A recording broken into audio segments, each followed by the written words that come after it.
G'day, g'day, g'day. It's Wednesday, Elevate Language. Hello, Pip. And we're going to reflect on yesterday, which was strengthen habits. And the day before that was clarify purpose. Tomorrow, Thursday, we're going to cultivate awareness.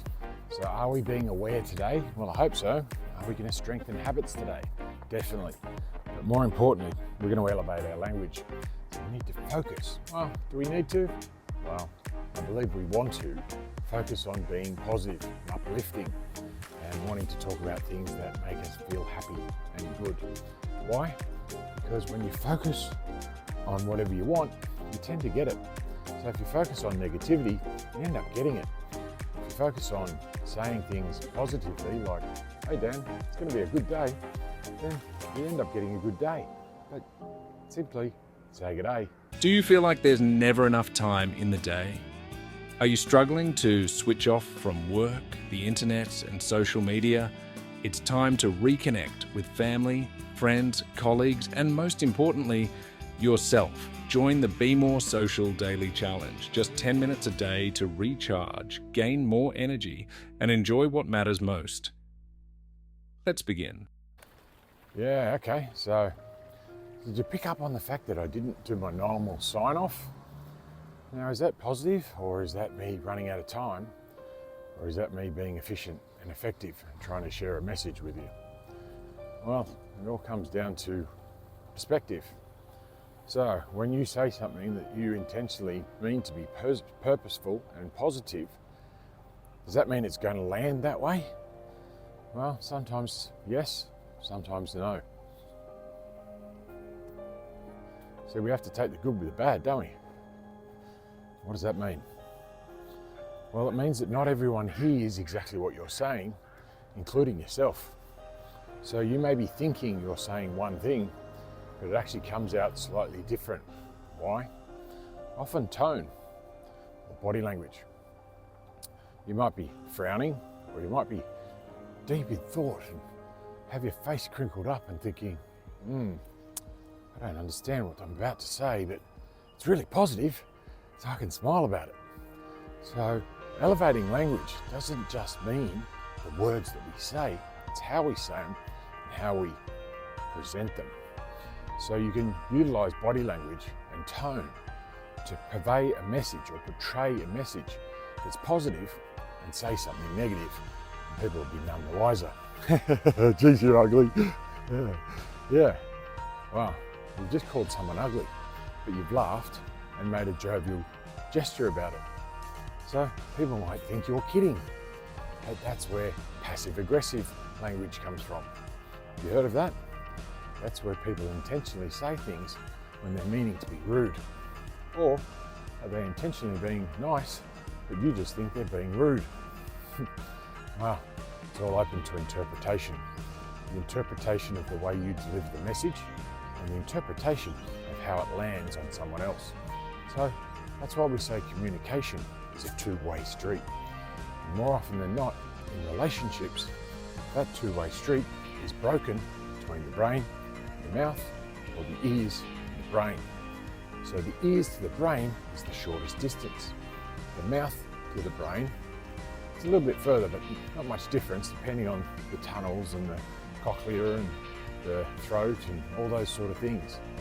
But it's muscle memory. So we can train ourselves to shift the muscle memory. So if you're in the room and English is your second language, there's a fair chance your muscle memory is adapted to the language that you speak. So I speak Aussie. Now, does that sound clear and crisp?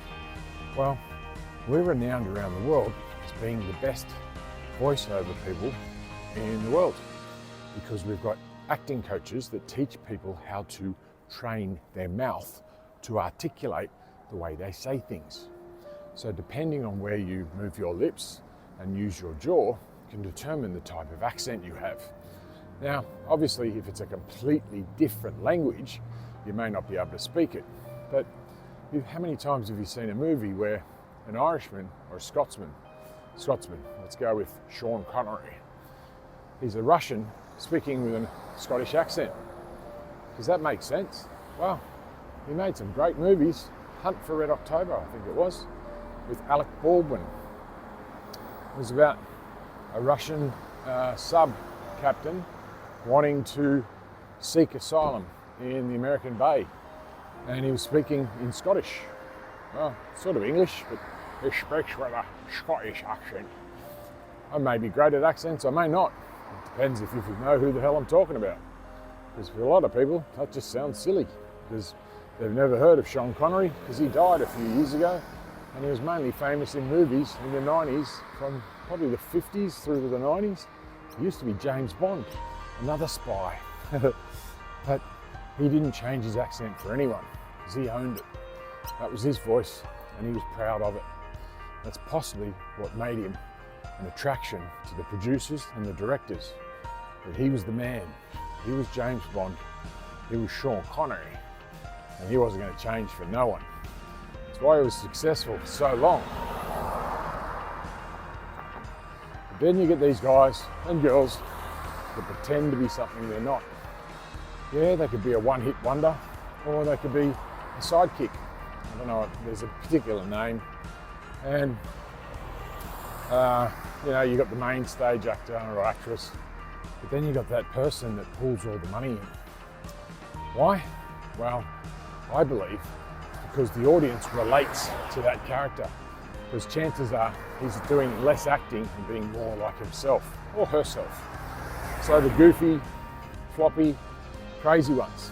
I think that's what made the American Pie series so great, because those original characters related to real boys and girls at high school.